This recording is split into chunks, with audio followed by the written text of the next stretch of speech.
Hola, bienvenidos Abiertamente. Soy María Teresa Priego.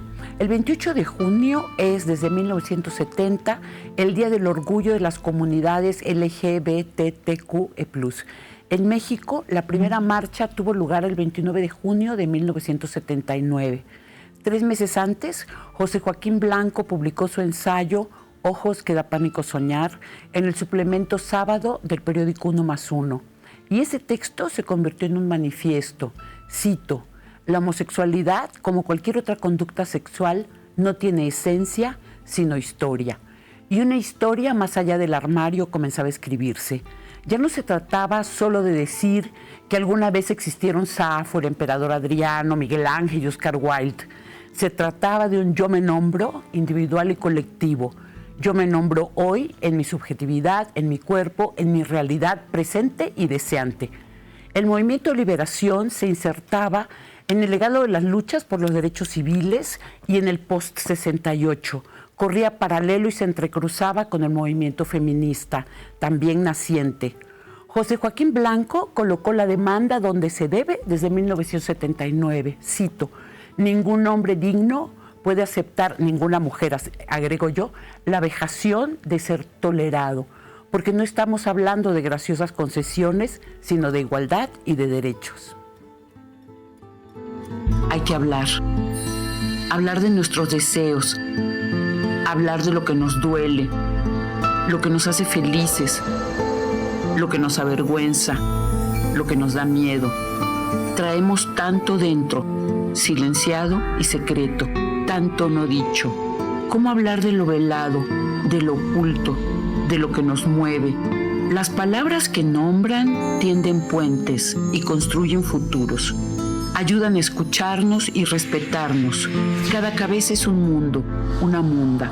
Somos cada una uno, tan singulares y tan diversos. Conversemos de eso y de casi todo abiertamente. En 1925, T.S. Eliot publicó su poema Hombres Huecos, en los que aparece la célebre frase «Ojos que no me atrevo a mirar en sueños», que José Joaquín Blanco retomaría dándole un giro para esa crónica suya que marcó un parteaguas en el naciente movimiento por la liberación homosexual en México. Ya a fines del siglo XIX, durante el proceso contra Oscar Wilde, surgiría la frase «ese amor que no se atreve a decir su nombre». En 1955, el poeta de la generación Beat, Allen Ginsberg, publicaba Aullido, una obra emblemática calificada de obscena, y por la cual su editor fue arrastrado a un proceso judicial. Aullido no fue calificado de obsceno, porque habla del vacío, de la soledad, de la crueldad, de los tratamientos contra la llamada locura y del sinsentido del capitalismo rampante. No, la obscenidad no estaba en el dolor social, sino sobre todo en el abrazo de dos hombres que se encuentran. Se convirtió en un juicio histórico por la defensa de la libertad de expresión. En México, la escritura de Carlos Pellicer, Javier Villaurrutia, Salvador Novo. La literatura nombra, antecede a los movimientos sociales, los convoca aún sin saberlo. Dicen que lo que no se nombra no existe. Hacer existir en lo público la realidad de las miradas y los amores que no corresponden al autoritarismo de la norma. En 1969 sucedió la redada en el bar Stonewall en Nueva York. Las comunidades sitiadas por la violencia eligieron nombrarse. El 28 de junio de 1970, la primera manifestación por los derechos lésbico-gay y más en Nueva York. México, bastante después. Una sociedad religiosa, conservadora. Lo que daba pánico, lo que da pánico, no es el amor asumido y consentido, sino la homofobia, ordinaria, repetida, cotidiana. Los extremos de violencia a los que la homofobia, deshumanizante por definición, puede llegar. Bienvenido Arturo Vázquez Barrón, traductor literario, fundador de Amatli, Asociación Mexicana de Traductores Literarios, y activista histórico por los derechos de la comunidad LGBTQE+. Arturito, me da muchísimo gusto que hayas regresado. Muchas gracias, María Teresa. Es un gusto estar de nuevo aquí en tu programa. A mí me gustaría si pudiéramos hacer un paseo de memoria. Ok. ¿Cómo comenzaron las luchas? Tú participaste, fuiste parte de FAR, si nos explicas qué fue, desde 1979. Bueno, a ver, mira, nada más una pequeña precisión. Fui más bien miembro de Lambda, no de FAR. Ah, ok. En 1979... la situación de represión en contra de la comunidad diversa, como se denomina ahora, era muy fuerte. Había enorme presión, no solamente familiar, religiosa, psicológica, etcétera, sino sobre todo de represión física, represión de gente que se dedicaba a extorsionarnos en la calle, cuerpos parapolicíacos, los agentes y los agentes judiciales. Y era una situación muy dura para mucha gente en el sentido de los golpes, las ofensas, las humillaciones. Todo eso era el pan cotidiano de la comunidad que salía a divertirse, salía a trabajar, iba a reuniones familiares y en prácticamente todos los ambientes había represión. Había señalamientos y había una imposibilidad de poder salir a flote de manera gozosa, de manera, digámoslo así, normal, en un sentido estadístico prácticamente. Entonces, los que militábamos en ese momento en los grupos, lo hacíamos por esta razón. La represión física y la represión mental era gigantesca, María Teresa. Entonces... Disculpe, tú hablaste de grupos parapolicíacos. ¿De dónde salían? Pues de los mismos grupos de la policía, los agentes judiciales. Okay. A eso me refiero yo. Es decir, muchas veces no te subían cuando hacían redadas o cuando te detenían en la calle, no te subían a una patrulla propiamente. No era... sí era la policía, pero muchas veces no eran agentes uniformados. Claro. Era gente vestida de civil en coches que no eran patrullas, que no tenían placa. ¡Qué terror! Y eso, pues sí, efectivamente, era eso. Porque también estaban las Julias en las que te llevaban al Torito y etcétera, pero a esos cuerpos parapolicíacos me refiero yo. Y llamaban a los medios, ¿verdad? También para tomarles la foto, exhibir a las personas. Sí, también. Había mucha connivencia en ese sentido. La prensa amarillista siempre estaba atenta a las redadas, a la gente que agarraban, y tenían ellos una gran predilección por sacar ese tipo de fotografías que en ese momento eran muy impactantes. Entonces, la cuestión mediática era uno de los instrumentos de la represión que eran más duros en ese momento y con los que teníamos que empezar a pelear. Porque justamente todo lo que se decía respecto de la comunidad diversa pasaba por la inducción, digamos, de ciertos estereotipos y de ciertas ideas que vehiculaban los medios amarillistas, propiamente. Y muchas veces ni siquiera los medios amarillistas, la televisión en general, la radio, la prensa, esos eran los peores, ¿no? Estoy hablando de Alarma, de Alerta, pero había igual de intenciones deformantes en la mayoría de los medios. Fíjate que encontré una nota que me llamó muchísimo la atención, porque es de una agencia que funcionaba en Nueva York. Entonces, informes sobre la homosexualidad, y me impactó mucho porque, bueno, hablan del informe Kinsey y luego dice, la vida de los homosexuales, tal como lo sostienen los líderes del movimiento gay, no está obsesionada por el sexo, ni presenta un particular estado de ansiedad. O sea, es una nota de 78 en un periódico, normalito, no era la Alarma, ¿no? Muchos homosexuales, especialmente mujeres, conducen vidas normales y tienen tranquilos ritmos domésticos. Pues mira, es interesante porque a mí me parece que ese posicionamiento lo que refleja es la enorme cantidad de gente que en ese momento vivía una doble vida, gran parte de la cual la vivían de manera oculta, sin salir, digamos, a la calle, sin salir del closet todavía abiertamente, ni en la familia, ni en el trabajo, etcétera. Entonces, era muy complicado para una gran parte de la población eso.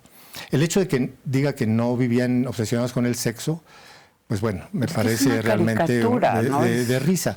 Pero me parece que se refiere a eso, efectivamente. Y eso es lo que me parece a mí que denota o indica hasta qué grado el estereotipo estaba enraizado en la mente de la gente. Es decir, no solamente en los medios, sino eso refleja de alguna manera la conciencia colectiva de lo que se tenía respecto de lo que era la comunidad diversa. Uh-huh. Entonces, pues bueno. Era bastante deshumanizante. Por supuesto, porque además parecería que efectivamente era una división entre los que en ese momento eran visibles y todo lo demás que era invisible.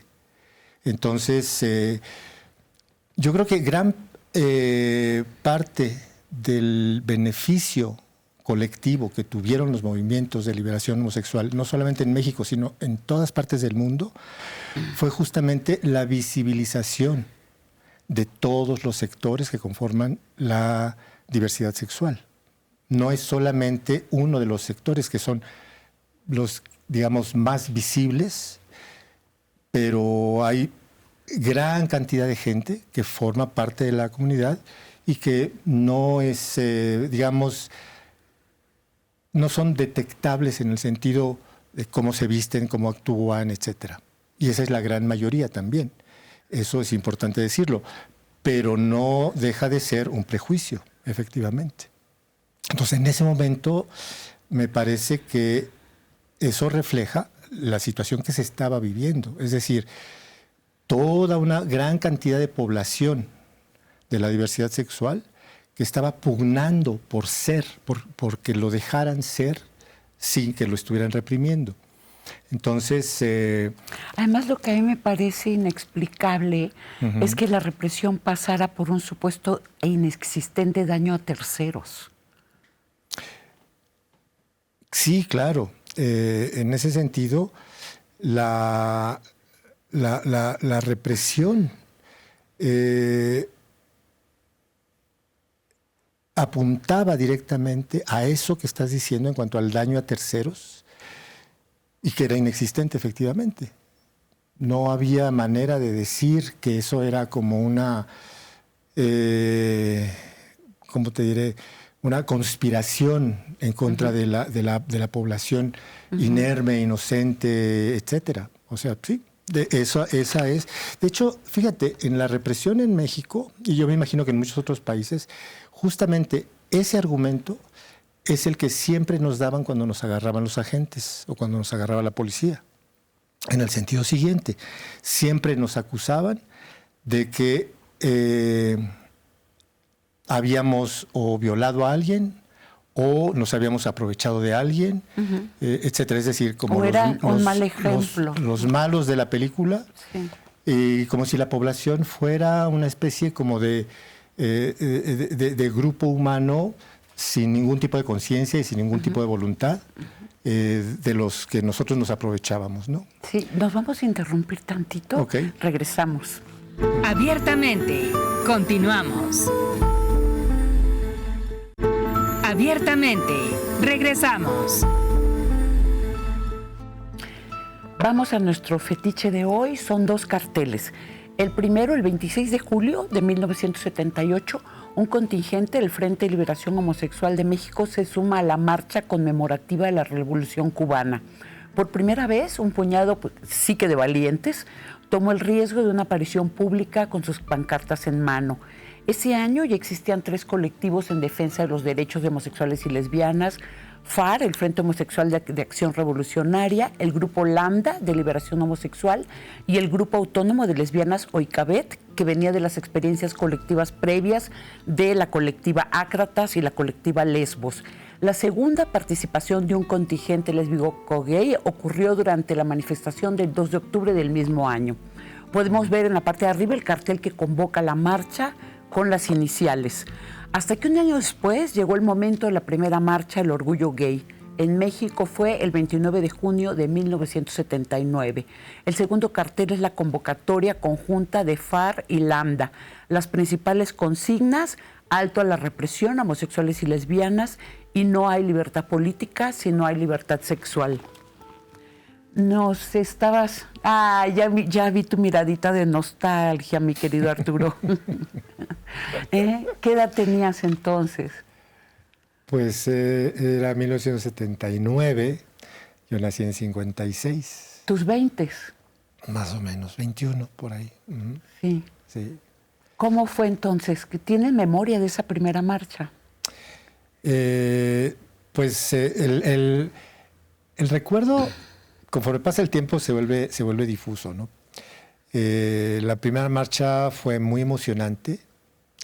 Estaba convocada para salir por Reforma, pero nos desviaron hacia Lerma y no pudimos llegar a donde íbamos a llegar, etcétera. Entonces fue la policía la que nos desvió y nos mandó por Lerma en vez de seguir por la lateral de Reforma. Pero fue, digamos, un verdadero parteaguas, porque a partir de ahí la Ciudad de México, bueno, que entonces era Distrito Federal, tuvo que aceptar lo que con tanto fervor nosotros deseábamos. La visibilización se hizo patente en la marcha. Es decir, éramos personas, no éramos un estereotipo, no éramos una invención. Un holograma. ¿No? Exactamente. Y lo que era más importante en ese momento, a pesar de que no fue una marcha multitudinaria, porque, bueno, obviamente salir por primera vez en una marcha en 1979 en este país, pues no era posible hacerlo con grandes cantidades de personas, como ocurrió ya en la segunda y la tercera y todas las posteriores, que crecieron exponencialmente en cuanto a la cantidad de gente que cada vez convocaba la marcha, cada vez más gente y cada vez más gente. Entonces, esos poquitos de esa primera marcha, lo que lograron fue justamente dar una visibilización concreta a una serie de reclamos políticos muy importantes y que la gente no estaba todavía como... No es que no estuviera lista para recibir, pero a mucha gente los agarró por sorpresa. Claro. Entonces, pero fue una marcha exitosa, tan exitosa que a final de cuentas la marcha sigue viva 40 años después o más. Y con muchas más facilidades para convocar, porque en esa época pues se hacían las cosas con mimeógrafos, se repartían los volantes de mano en mano. Por supuesto, es decir, la pelea era acción directa en la calle. Entonces, es ahí en donde los que militábamos en los grupos en ese momento, independientemente de nuestras diferencias ideológicas o políticas o estratégicas, que sí las había, pero que, digamos, ya puestas en perspectiva, en la distancia y todo eso, se han vuelto muy anecdóticas, pues, porque a final de cuentas sí se logró llegar a donde queríamos llegar. Entonces, a pesar de las diferencias y a pesar de las fallas, porque estábamos aprendiendo. Éramos, digamos, un grupo muy combativo, éramos un grupo muy irreverente, y aquí quiero generalizar para no meterme en la parte de las diferencias entre los grupos y entre FARC y entre Lambda, etcétera, que eso se ha estudiado mucho, se ha analizado mucho y queda mucho por analizar al respecto. Sin embargo, el efecto general, María Teresa, fue positivo porque cada vez o cada año que la marcha se repetía, incluso después de que los grupos se colapsaron en 83, la marcha siguió saliendo. Y en un momento dado, la marcha prácticamente se convocaba sola. Entonces lo hemos visto. Digo, sí hay organizadores, sí hay gente que está a cargo de organizar la marcha, la logística, etcétera. Pero de todas maneras la marcha sale, con organizadores o sin organizadores.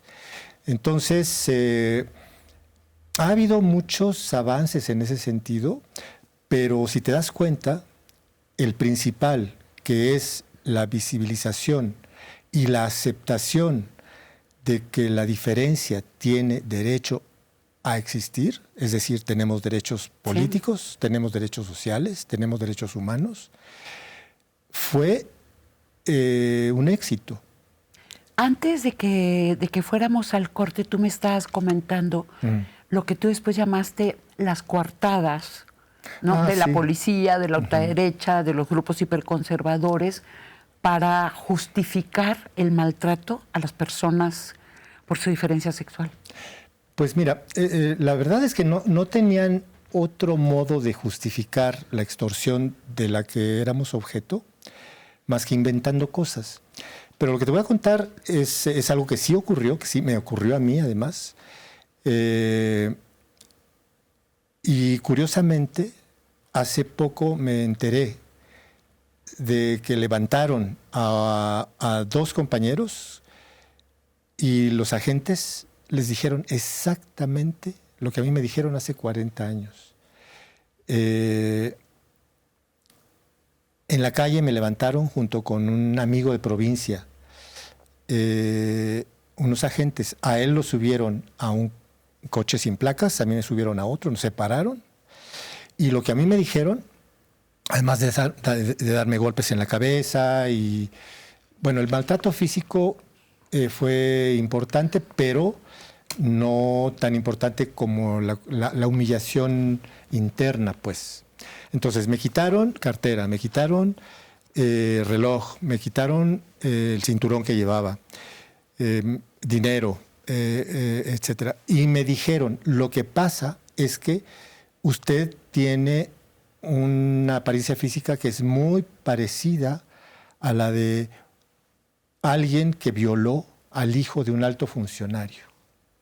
Y estamos haciendo la investigación. Eres tú, ¿verdad? Y pues bueno, o sea, ¡qué horror! Entre ese eres tú y no eres tú, y etcétera, me trajeron dando vueltas y ya. Yo era muy joven. En ese momento, yo todavía no militaba. Yo había regresado a Estados Unidos, tenía muy poco tiempo de haber regresado. Después de la prepa me había ido para allá, etcétera. Y esa fue una de las razones por las que cuando supe de los grupos me metí a militar, porque era tan espantoso el peso, María Teresa, de esa humillación subido en un coche con gente no, que... y el pánico, no sabes dónde va a terminar eso. Eso te duraba mucho tiempo. Entonces, lo que ellos me dijeron, porque después, platicando con el amigo, a él le dijeron exactamente lo mismo. Exactamente lo mismo. Se lo dijeron a él. Te pareces al sospechoso y bueno, lo estamos buscando. Y entre una cosa y la otra, pues también a él le bajaron todo, ¿no? Eso es lo que perseguían. Y esa era la coartada. Es decir, el daño que le haces a la sociedad por violador, por lo que quieras. Entonces, a eso me refería yo con la coartada. Y es increíble que la represión siga funcionando con esa lógica, porque te cuento que esto que me contaron me dejó completamente sorprendido, porque no te creas que fue hace 10 años, eso tiene aproximadamente 6 meses. O sea, a ti te pasó hace 40 años y a esta otra persona hace sí. 6 meses. Sí. Arturito, vamos a ir a un corte, Okay. Regresamos. Abiertamente, continuamos. Abiertamente, regresamos. Seguimos conversando con Arturo Vázquez Barrón. Estabas explicando lo de la crudeza de la represión en ese momento y las burdas justificaciones que se daban. Uh-huh. Sí, y lo que me parece importante comentar para todos los que nos están viendo y escuchando es que la experiencia que yo tuve, si bien en mi caso personal, pues en cuanto a mí, fue dolorosa Y porque esa humillación duele todo el tiempo. Sin embargo, me parece que es muy importante, María Teresa, hablar de los compañeros y las compañeras que son como más visibles y que no les va tan bien en ese sentido, ¿no? Porque, bueno, sabemos bien que en este país los crímenes de odio por homofobia es algo que no ha desaparecido, sigue estando muy presente, a la gente la siguen golpeando, la siguen matando, porque hay que decirlo de esa manera. ¿Sigue perdiendo sus trabajos? Sí, aunque claro, tenga características de ilegalidad. Sí, pero en ese sentido, por ejemplo, tenemos mejores armas de defensa ahora. Claro. Es decir, hay leyes en contra de la discriminación por homofobia en los restaurantes, en los trabajos, en los bancos, etcétera. Sí. Hay muchos lugares en donde lo primero que ves al entrar es: en este espacio no se discrimina, ni por esto, ni por esto. Y ahí vamos metidos. Y eso es reflejo del trabajo que se ha hecho durante estos 40 años. Sin embargo, los asesinatos por homofobia siguen existiendo. Es algo que no se ha erradicado. Entonces, esa violencia física extrema, que no es una simple humillación con la que te puedas quedar un mes y decir qué mal me siento, qué miedo tengo, porque simplemente dejas de existir. Entonces, esa parte tan brutal y tan cruda de la homofobia de la sociedad, que se traduce en actos criminales de exterminio de la vida, son muy duros, son muy duros. Y que además es el exterminio de la vida generalmente después de tortura. Por supuesto. Sí, o sea, hay que añadirle todas las agravantes, pues, ¿no? O sea, no es algo sencillo. Estaba recordando, Arturo, que justo esa primera marcha, cuando tú estuviste, la habían convocado porque habían echado de una tienda departamental a uno de los trabajadores porque descubrieron que era gay, ¿no?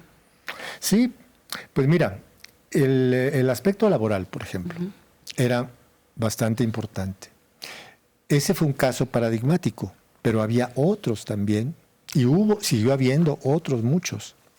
Y es por eso que, en realidad, una de las consignas principales que nosotros enarbolábamos en ese momento, que se hizo eterna, es una consigna muy elemental, conceptualmente muy sencilla, pero muy poderosa, que es: lesbianas y homosexuales estamos en todas partes. En ese momento, el movimiento de la diversidad sexual no tenía todas las siglas que tiene ahora. De hecho, se llamaba Movimiento de Liberación Homosexual. Sí. Entonces, y de ahí, lesbianas y homosexuales estamos en todas partes. Todavía no se había desarrollado toda la arborescencia que existe ahora, que es importante, pero que en ese momento estaba como aglutinado todo en una especie de concepto generalizador, digámoslo así, ¿no? Pero esa consigna, que fue de las más pegadoras, digamos, de las más que gritábamos con más ímpetu y con mayor enjundia en las calles, tiene que ver justamente con eso.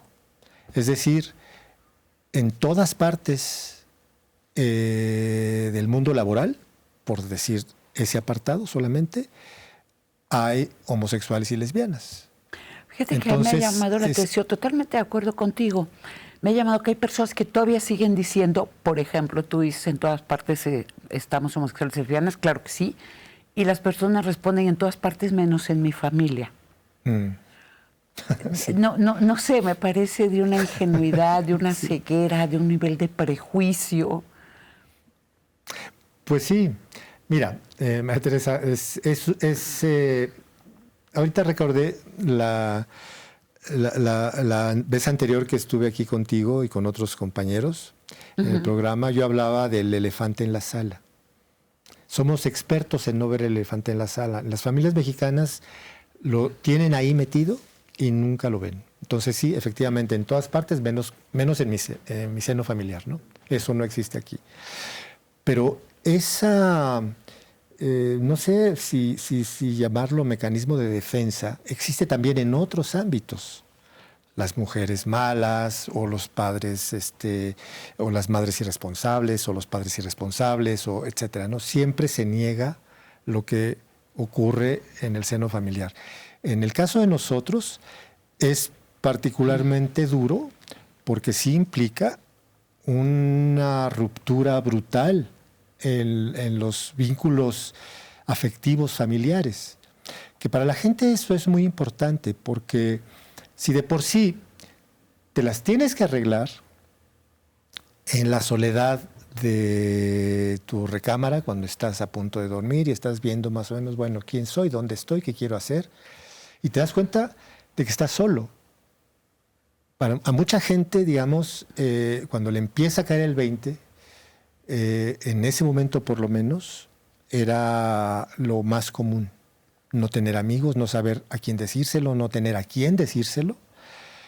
Y la familia era una especie así como de barrera última, ¿no? Porque había muchos compañeros y compañeras que podían en un momento dado ser más o menos visibles, tal vez en el trabajo, tal vez con los amigos, tal vez con, no sé, gente, vecinos o algo así, pero la familia, el núcleo familiar era el más difícil de vencer en cuanto al miedo que podía dar salir del closet. Entonces, ¿por qué es eso? Pues porque justamente las familias siempre suponen que ocurre en la casa de al lado, pero nunca en la propia casa, que es un poco eso, pues, ¿no? Claro, pero también es seguirlo viendo como una especie de extraña maldición gitana, por un lado, ¿no? Porque ¿en qué me afectaría si en mi familia sucede? Sí, claro, ¿no? claro. A mí siempre me llama la atención una cosa. Si una persona, o sea, si yo no sé por qué soy heterosexual, si fuera lesbiana tampoco sabría por qué. O sea, quiero decir, me parece que las dos cosas son igual de inexplicables, a menos que nos remitamos a Adán y Eva, ¿no? Y las Sagradas Escrituras, porque, Sí. O sea, si no caemos en los dogmas de fe, en realidad, ¿cómo podría yo explicar que me gustan los señores? Pues así me pasó. Claro. ¿No? Claro. Entonces, para mí, por eso es muy misterioso los niveles de rechazo, de enojo y de miedo. ¿Y qué me inquieta cuando esto pasa en una familia? Porque lo he visto en familias cercanas, que esa persona, ese adolescente, esa adolescente va creando una especie de rechazo, de desdén contra sí mismo o misma, una especie de miedo de su propia persona, que me parece que obstaculiza mucho el crecimiento íntimo, el crecimiento personal. O sea, ¿cómo voy a vivir si tengo miedo de mí? Porque hay algo en mí que me dijeron que está muy mal. Sí, claro. Esa parte es bastante compleja, María Teresa, porque efectivamente, ¿cuál es el resultado de ese rechazo? El resultado concreto en una persona determinada. Ese rechazo puede conducirlo a eso, es decir, a un estado de inconformidad consigo mismo, en el sentido de no quiero ser esto que creo que soy y que todo me dice desde el exterior que no debo ser. Entonces, el asunto es que es evidente que hay gente que tiene temperamentos más aptos o mejor diseñados para poder hacer frente a esa presión. La presión es la misma en todos los casos, pero no en todos los casos el efecto es el mismo, porque hay gente efectivamente que no sabe cómo solucionar eso y efectivamente se vuelven personas que durante muchos años pueden estar viviendo un verdadero tormento porque no quieren ser homosexuales. No es tanto que la homosexualidad en sí les afecte, sino que más bien lo que tiene que ver es el rechazo social. Entonces, pero hay gente que a final de cuentas como que se le resbala más. No puedo explicarlo sociológicamente, pero sí sé que hay individuos que están mejor armados desde ese punto de vista para poder hacer frente con mayor fortaleza, pues, ¿no? Lo que a nosotros nos ocurría en ese momento no es que fuera inédito. La represión hacia la homosexualidad en México ha existido desde muchos años atrás. El asunto es que a partir del 68 y todos estos movimientos de liberación y el surgimiento del feminismo como movimiento organizado y todo esto fue también importantísimo para que en México la gente empezara a cobrar conciencia de algo bien importante, y que es, para poder hacer frente a la represión, no puedes hacerlo de manera individual, no se puede. Uh-huh. Puedes tú, en tu contexto familiar, amistoso, tal vez profesional, establecer ciertas estrategias que te permitan encontrar complicidades para que la vida se te pueda hacer más fácil. Pero de ninguna manera esa lucha individual, buscando complicidades y afinidades, puede conducirte a un cambio social. El cambio social tiene que ser desde lo colectivo. Y esa es la otra parte importante que nos deja el movimiento de esos años. Y de todos, porque ocurrió lo mismo en Francia, ocurrió lo mismo en Estados Unidos, ocurrió lo mismo en otras partes, pues, ¿no? Antes que aquí. Pero en México no fue la excepción en ese sentido. La acción colectiva es la única, y esto, bueno, no estoy descubriendo el hilo negro, esto pues se sabe muy bien. Las luchas colectivas son las que finalmente pueden generar el beneficio del cambio. ¿Sabes en qué? Sí, totalmente. Me pusiste a pensar en ese poema de John Donne que me encanta, ¿Por quién doblan las campanas? Cuando dice ningún hombre, ninguna mujer, agrego yo, es una isla, ¿no? Todos somos parte de un continente. Exactamente, por supuesto. Vamos a un corte y regresamos en un ratito con nuestros libros y películas. Abiertamente, continuamos. Abiertamente, regresamos. Vámonos a nuestra esquinita de lecturas y películas. Los libros Al amigo que no me salvó la vida, uno de los libros autobiográficos del escritor francés Hervé Guibert, publicado en 1990, El mundo de la intelectualidad gay en París, luego la epidemia de SIDA, la vida de Hervé después del contagio, con un relato minucioso de su enfermedad que va entre la furia y el espanto, perder a sus amigos, irse perdiendo a sí mismo. Algunos personajes son muy reconocibles, como el filósofo Michel Foucault, narrado con el nombre de Musil, y también Hervé, pues sí, cuenta el proceso de la enfermedad de Foucault, pero son libros muy bien escritos, no vayan a creer que es un rollo panfletario o algo así. Y luego el poemario, Cielo nocturno con heridas de fuego, del poeta y escritor vietnamita estadounidense Ocean Vuong, publicado en 2016, cuando él tenía 28 años, ahora tiene 36, es niño genio. Ya les había recomendado antes su novela autobiográfica En la tierra somos fugazmente grandiosos, donde habla de la relación con su madre, su homosexualidad, el exilio. Es un escritor deslumbrante. El que es digno de ser amado, novela epistolar del escritor marroquí Abdellah Taya, de 2017, le escribe a su madre muerta 5 años antes. Él necesita decirle, sí, ¿sabes qué, mamá? Soy homosexual. Entre tantas otras cosas. Descubre que tiene una relación con su amante francés por el que dejó Marruecos y que esa relación es una forma de colonialismo transferido a lo íntimo y a lo personal. Y también esta historia de cómo fue rechazado en Marruecos porque es gay y rechazado en Francia porque es árabe y musulmán. Una de esas exquisitas escrituras de sobrevivencia. Un clásico de la literatura gay mexicana, El vampiro gay de la colonia Roma, de Luis Zapata, publicada en 1979. Las películas y los documentales, un clásico del cine gay.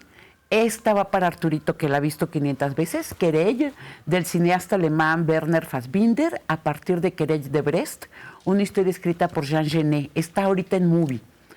Otra peli, Solo nos queda bailar, del director sueco Levan Akin, un joven bailarín de la Compañía Nacional de Danza de Georgia, el país, no el estado. Desde los 10 años él baila con su misma compañerita, que pues, en consecuencia es su novia. Todo en la más enquistada tradición de danzas viriles, matrimonios tempranos, homofobia, hasta que un nuevo compañero irrumpe en la clase y es la epifanía. La vida no se trata de repetir, es lo que él entiende. No solo hay otras maneras de amar, también hay otras maneras más libres de bailar. Está en Filming y es muy encantadora película. Arturito, el vampiro de la colonia Roma. Hablemos del vampiro. Bueno, el vampiro... Adonis se llama además el vampiro. Sí. Bueno, mira, desde el punto de vista literario, El vampiro de la colonia Roma,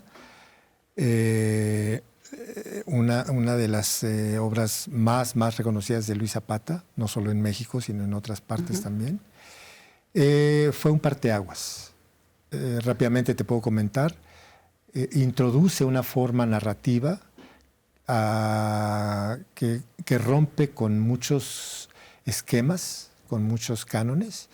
La introducción de esa oralidad prácticamente salvaje del pensamiento de Adonis, los diálogos, etcétera, son bastante peculiares y son muy relevantes literariamente hablando. Y con un sentido del humor genial también. Por supuesto.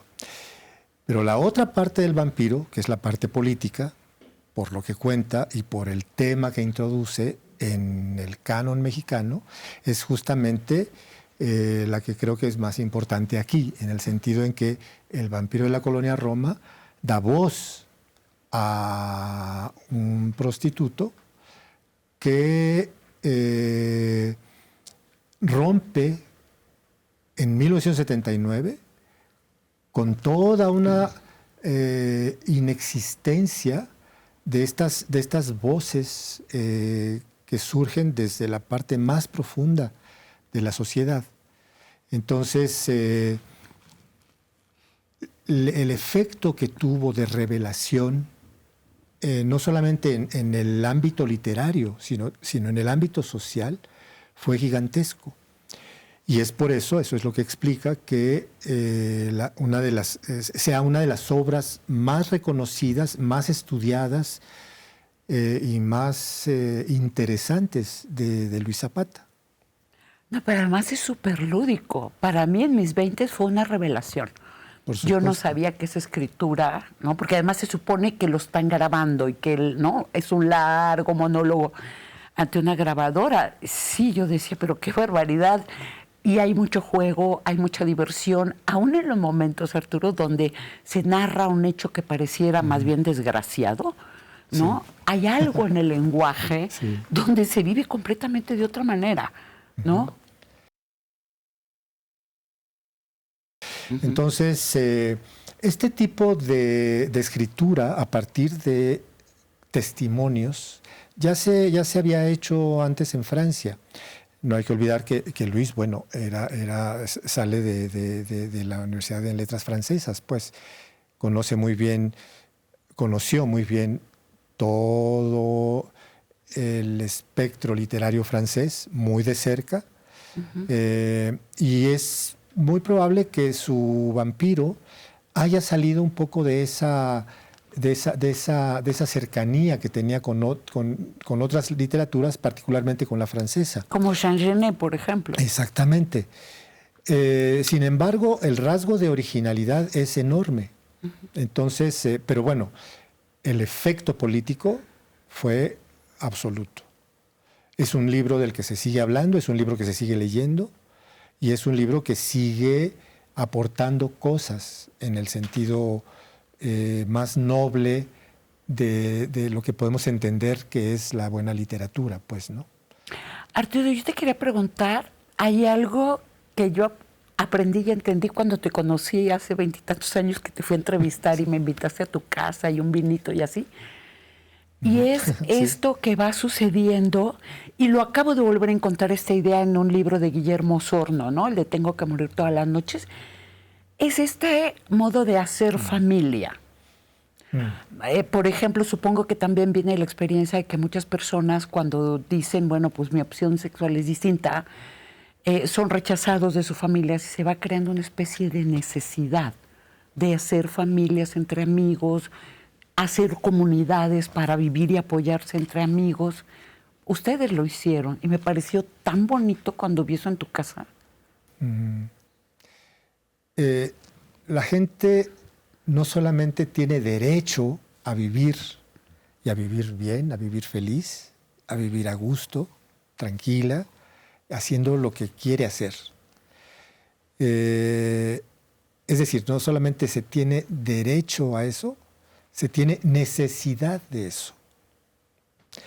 Y entonces, ¿cuál es la alternativa? Si todas las demás puertas se te cierran en esquemas familiares que son intolerantes, en las que además no tiene mucha cabida tu estilo de vida, pues necesitas crear afectos, necesitas generar afectos. Y pues bueno, por suerte tenemos la posibilidad de generar afectos y vínculos familiares, filiales, importantes, con quien está ahí y está dispuesto a crearlos. Es por eso que se ha normalizado en estos años la idea de las familias alternativas. Es decir, yo tengo la familia que me tocó tener y no puedo hacer nada respecto de eso.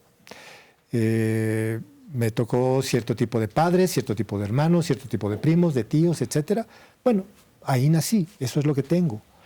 Sin embargo, si eso es desventajoso para mí, pues tengo todo el derecho de crearme vínculos afectivos que sean distintos. Mira, una de las cosas que nosotros hacíamos en Cálamo... Explícanos qué era, por favor. Bueno, Cálamo fue la primera asociación civil gay que existió en el país. La fundamos en junio de 1985. Fuimos 12 fundadores y lo que hacía la asociación era ofrecer servicios profesionales a la comunidad. En ese sentido fue también un parteaguas, porque se alejaba muchísimo del esquema organizativo de los primeros grupos de 79, de FAR, Oikabet y Lambda. Entonces, Cálamo fue asociación civil, tenía registro ante notario, y lo que hacíamos era ofrecer servicios de abogados, de médicos, de psicólogos, talleres de formación, talleres de reflexión, espacios alternativos para la comunidad, que eran absolutamente necesarios en ese momento. Era un análisis político y un análisis del discurso bien interesante para poder, digamos, como desarticular toda esta forma de relacionarte. Las familias alternativas que nosotros conocemos ahora, algunas siguen reproduciendo el mismo esquema patriarcal de relación de poder, porque eso sigue existiendo, pero la ventaja que tenemos ahora es que hay otros modelos que se han ido inventando y mucha gente decide establecer relaciones afectivas, sexuales y amorosas desde perspectivas más abiertas, desde perspectivas mucho más novedosas, muy innovadoras, y que pueden ser relaciones muy felices, que es un poco lo que creo que me estás preguntando. Pues, sí, ¿no? Y lo que me parece muy importante, ya se nos acabó el tiempo, es que he visto y he constatado los niveles de lealtad y de solidaridad sobre la cual se construyen y cómo atraviesan los años. Por supuesto. Ya nos tenemos que ir. ¿Ya? Sí. ¿Hay algo que nos quieras decir, Arturito? ¿Perdón? ¿Hay algo que nos quieras decir? Pues simplemente hacer un pequeño cierre con lo que estás diciendo en el sentido de las lealtades. Mira, algo que es muy importante es que justamente en estos años se han podido construir esquemas afectivos que no forzosamente pasan por el estereotipo de fidelidad física del esquema patriarcal tradicional. A eso me refiero cuando nosotros lo que hicimos fue explotar estos esquemas y tratar de encontrar caminos mucho más adecuados a lo que somos en realidad. Y en ese sentido, Hay más libertad en las relaciones ahora. No todo es perfecto, pero por ahí vamos caminando. Estamos construyendo nuevas relaciones, estamos construyendo nuevos mundos posibles en donde la gente entienda que la diversidad es algo que ya no va a desaparecer. Y que no tiene nada de amenaza. Arturito, muchas gracias. No, de nada, al contrario. Es un gusto siempre, María Teresa, gracias. Pues agradezco esta conversación a Arturo Vázquez Barrón, traductor literario, un muy buen traductor literario, fundador de la Asociación Mexicana de Traductores Literarios y activista histórico. Eres histórico, Arturito. Sí. Muchas gracias a ustedes por abrirnos las puertas de sus casas. Les esperamos la próxima semana para seguir conversando abiertamente. La botella con nuestro mensaje de hoy se fue al mar, llegó a sus playas. Les escuchamos.